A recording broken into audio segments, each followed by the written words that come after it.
আমাদের একটা স্লোগান আছে, লুণ্ঠিত অর্থ উদ্ধার করব, বিনা সুদে পুঁজি নিব। আপনারা আমার সাথে বলবেন, লুণ্ঠিত অর্থ উদ্ধার করব,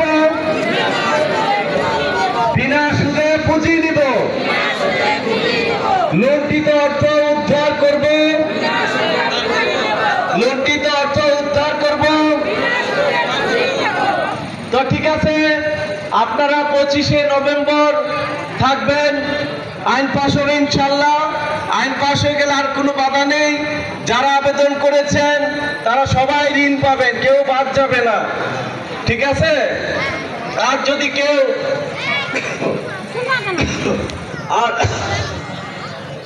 আর যদি কেউ সংগঠক হতে চান, এখানে যারা সংগঠক আছেন তারা তো কিছুজন সংগঠক, তাই না?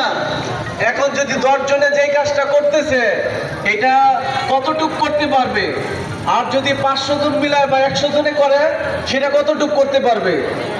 তাইলে যদি কেউ সংগঠক হতে চান, আমাদের এখানে যেই ছক আছে, ছকের মধ্যে 20টা ঘর আছে, লেখা আছে পুঁজির জন্য ঋণের আবেদন। এখানে লিখতে হবে নাম, বয়স, পেশা, মোবাইল নাম্বার, যার যার স্বাক্ষর। এখানে 12 বছরের ছাত্রছাত্রী থেকে শুরু করে উপরে যত আছে নাম দিতে পারবেন। ছাত্রছাত্রী ছাড়া হলে 16 বছর থেকে উপরে যত আছে নাম দিতে পারবেন। যেমন 70 বছরের এক লোক আছে, তার কর্মক্ষমতা আছে, সেও ঋণ নিতে পারবে। বুঝছেন? প্রশ্ন যে আবার ছাত্রছাত্রী কেন? অনেক ছাত্রছাত্রী আছে, তার মেধা আছে, কিন্তু সে টাকার জন্য পড়তে পারে না, তখন তাকে শিক্ষা ঋণ দেওয়া হবে। বুঝতে পারছেন? শিক্ষা ঋণ দেওয়া হবে। যখন পড়ালেখা শেষ করে সে চাকরি করবে, তখন সেটা আস্তে আস্তে পরিশোধ করবে। বুঝতেছেন? তো আপনি যদি সংগঠক হতে চান, এই 20টা ঘর পূরণ করার পরে আপনি একটা সিল বানাতে হবে 3 লাইনে। প্রথম লাইনে লিখতে হবে নাম, দ্বিতীয় লাইনে থানা, জেলা, তৃতীয় লাইনে মোবাইল নাম্বার। তারপর সিল মারলেন, ফটোকপিদের একটা রেখে দিলেন, একটা ঢাকা ধানমন্ডি 2 নম্বর রোড 1 নম্বর বাড়ির দোতলায়, প্রতি শনিবার সকাল 10টা, মঙ্গলবার বিকেল 4টা। এটা বাংলাদেশ ব্যাপী মানুষ পূরণ করে জমা দিচ্ছে, আপনিও জমা দিলেন। এখানে আপনি কাউকে 10 টাকা দিতেও পারবেন না, কারো কাছ থেকে 10 টাকা নিতেও পারবেন না। এখানে ছকে লেখা আছে, এই কাজে কোনো ধরনের আর্থিক লেনদেন করা যাবে না। যদি কেউ করে, তাকে থানায় সুপর্দের কথা বলা আছে। এটা খেয়াল রাখতে হবে, কেউ যেন কারো থেকে 10 টাকা না নেয়। ঠিক আছে? আপনি যখন ঋণ দেওয়া শুরু হবে, প্রথম ঋণটা পাবে কে? প্রথম ঋণটা পাবে যারা সংগঠক। বুঝতে পারছেন? তারপরে ধরে নেয় 100টা ফর্ম পূরণ করলেন, আপনি 100টা ফর্ম পূরণ করে জমা দিলেন। এই 100টা থেকে যখন 100 জনের ঋণ পাবে, প্রত্যেক ঋণের বিপরীতে আপনাকে 5000 টাকা করে সম্মানী দিবে। বুঝছেন? কারণ 100টা ফর্ম পূরণ করতে 2000 মানুষের কাছে যেতে হয়, অনেক পরিশ্রম না? এই জন্য এটা কার থেকে দিবে? ওই প্রতিষ্ঠানই দিবে।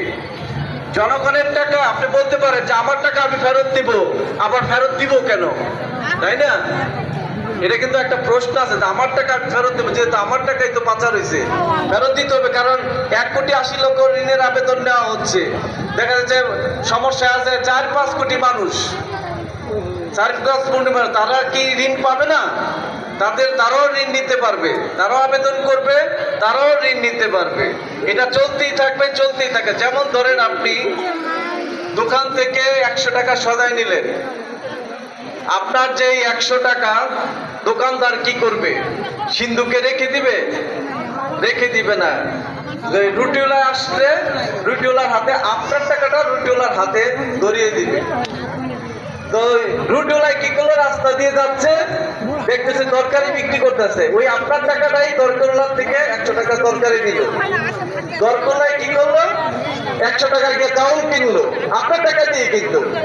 এইভাবে যখন 100 টাকা 1000 হাত বদল হয়, 1 লক্ষ টাকার কাজ করে। তো বিদেশে যে লক্ষ লক্ষ কোটি টাকা পাচার হয়েছে, দেশের ভিতরে আছে কালো টাকা, লুটেরা গোষ্ঠী রেখেছে।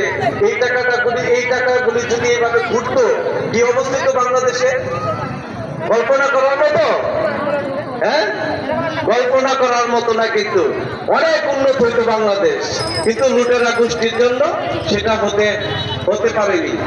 যাক, অনেক কথা বলেছি, ধৈর্য সহকারে বসে রয়েছেন এই গরমের মধ্যে, আর বেশি বলবো না। তো এখন যিনি সভাপতি আছেন উনি উনার এই এলাকার মধ্যে মোসাম্মদ শিলা আক্তার, উনি অনেক পরিশ্রম করেছেন। এই যে স্টেজ অনেকের কাছে দুয়ারে দুয়ারে গেছেন, বুঝাইছে, সংগঠন বাড়াইছে। কারণ ওনার মাধ্যমে যদি আজকে 1000 মানুষ বিনা সুদে বিনা জামানতে সহজ কিস্তি পরিশোধ ঋণ পায়, এর চেয়ে ভালো কাজ কি হতে পারে? চোরেরা চুরি করে শান্তি পায়, দুর্নীতিবাজরা দুর্নীতি করে শান্তি পায়, তাই না? আর কিছু মানুষ আছে জনগণের কল্যাণে কাজ করে, তারা শান্তি পায়। সেই কাজটা উনি করতেছেন, বুঝছেন? এক সময় উনিও এই ইতিহাস হবেন যে না, উনি যে কাজটা করছে উনি তো আমাদের জন্য করেছেন। ওনাকে কিন্তু অফিস থেকে কাউকে 10 টাকা দেওয়া হয় না, এটা কিন্তু মনে রাখতে হবে। অনেকে হয়তো মনে করতে পারে মনে হয় অফিস থেকে টাকা, অফিসে গেলে আপনাকে একটা লাল চা একটা বিস্কিট খাওয়াবে, এছাড়া আর কিছু নাই, বুঝছেন? একটা লাল চা একটা বিস্কুট ছাড়া আর কিছু খাওয়াতে পারবে না। ঠিক আছে? তো ঠিক আছে, ভালো থাকেন সবাই, ভালো থাকেন, সুস্থ থাকেন। আসসালামু আলাইকুম।